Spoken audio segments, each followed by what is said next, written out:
안녕하세요. 끝까지 보면 도움이 되는 마주마TV입니다. 정부에서 특정 시기에 신청을 받아 지급하는 다양한 지원금들이 있습니다. 매번 영상을 통해서 말씀드렸던 것처럼 정부 지원금은 지원 대상에 해당한다 할지라도 신청을 하지 않으면 받지 못하는 것이 대부분입니다. 오늘 안내드리는 지원금도 동일합니다. 신청하지 않으면 받지 못할 뿐만 아니라 신청을 언제 하느냐에 따라 지원 금액도 달라집니다. 5월 31일까지 이것 하고 최대 30만원 더 받으세요.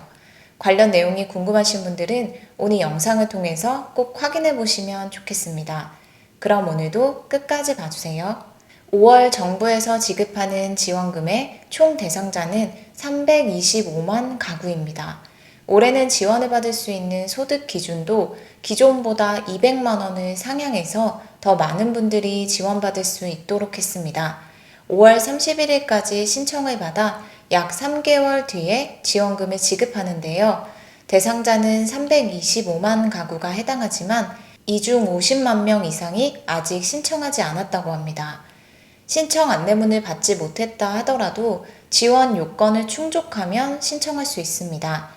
그런데 지원 대상임에도 불구하고 몰라서 신청하지 못했거나 혹은 신청 기한을 깜빡 잊고 놓친 분들도 계실 수 있죠. 이런 분들의 경우는 6월 1일부터 11월까지 신청할 수 있습니다. 다만 이것을 꼭 기억하셔야 하는데요.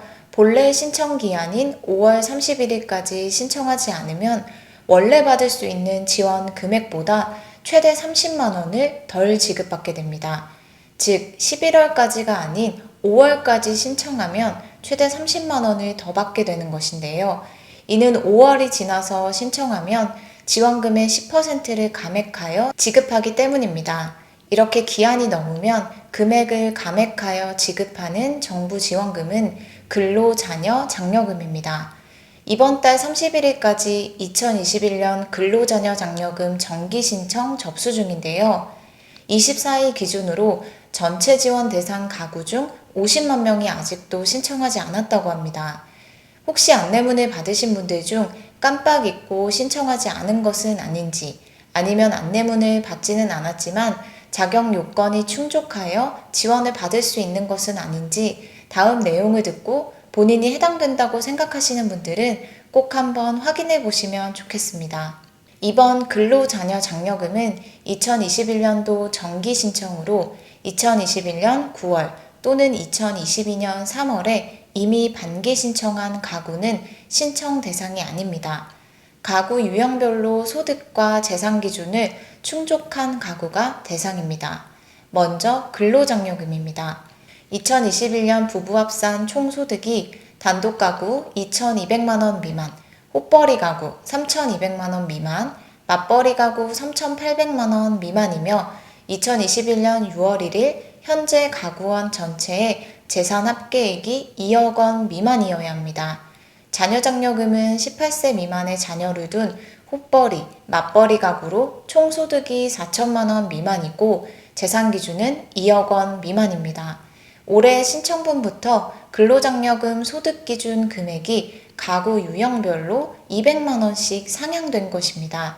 그리고 근로자녀장려금 안내문을 받고 신청을 했다 하더라도 신청 금액과 실제로 지급받게 되는 금액이 다를 수 있고 혹은 지급받지 못할 수도 있습니다. 이는 국세청이 보유하고 있는 자료를 토대로 대상자 및 신청 금액을 안내한 것이며 신청하면 재산 요건 확인을 위해 가구원에 대한 금융조회를 다시 진행하기 때문에 실제로 지급받는 금액이 달라질 수 있습니다. 그리고 지급받을 수 있는 금액도 가구 유형별로 다릅니다. 먼저 근로장려금 지급액입니다. 단독 가구 최대 150만 원, 호벌이 가구 최대 260만 원, 맞벌이 가구 최대 300만 원, 만약 맞벌이 가구 기준으로 최대 300만 원의 근로장려금을 지급받는 것을 예로 들어 설명드리면 5월 31일까지 신청하면 최대 300만 원 장려금을 그대로 지급받고 6월 1일부터 11월까지 신청하면 10%인 30만 원이 감액되어 270만 원을 지급받게 됩니다. 즉 신청 기간에 따라서 최대 30만 원의 금액을 더 받고 덜 받게 될 수 있기 때문에 가급적 5월 안에 신청하는 것이 훨씬 유리합니다. 신청 안내문을 받지 못했지만 대상자인지 확인하고 싶으신 분들은 홈택스 또는 장려금 상담센터에 전화하셔서 문의하시면 확인 가능합니다.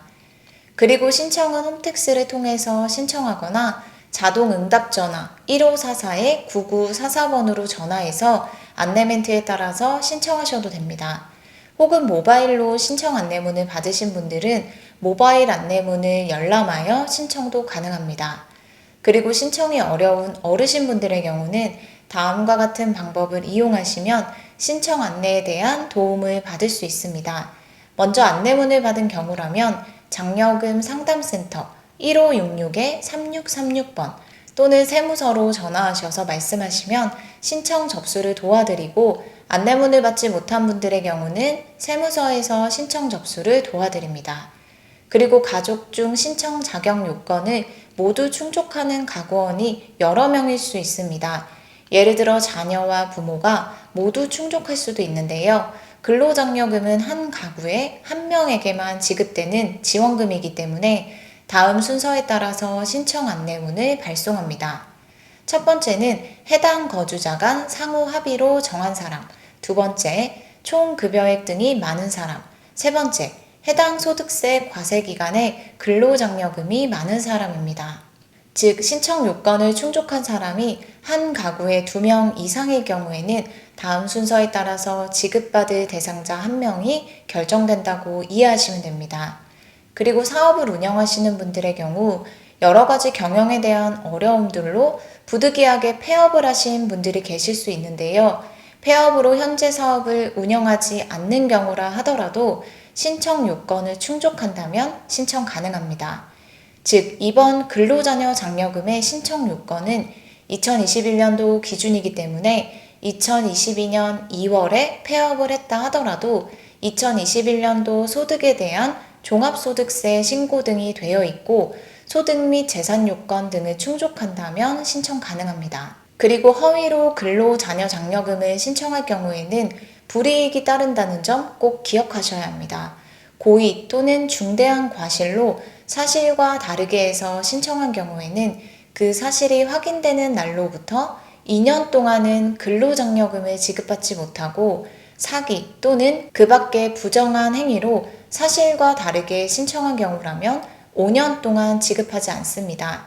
오늘은 이렇게 5월까지 신청해야 최대 30만 원을 더 받을 수 있는 근로자녀 장려금에 대해서 살펴봤습니다. 11월까지 신청도 가능하지만 10% 감액되면 최대 30만 원을 덜 지급받게 된다는 점 꼭 기억하시고 늦지 않게 신청하시면 좋겠습니다. 오늘 영상도 끝까지 봐주셔서 정말 감사합니다. 구독과 좋아요, 알림 설정 꼭 부탁드립니다. 감사합니다.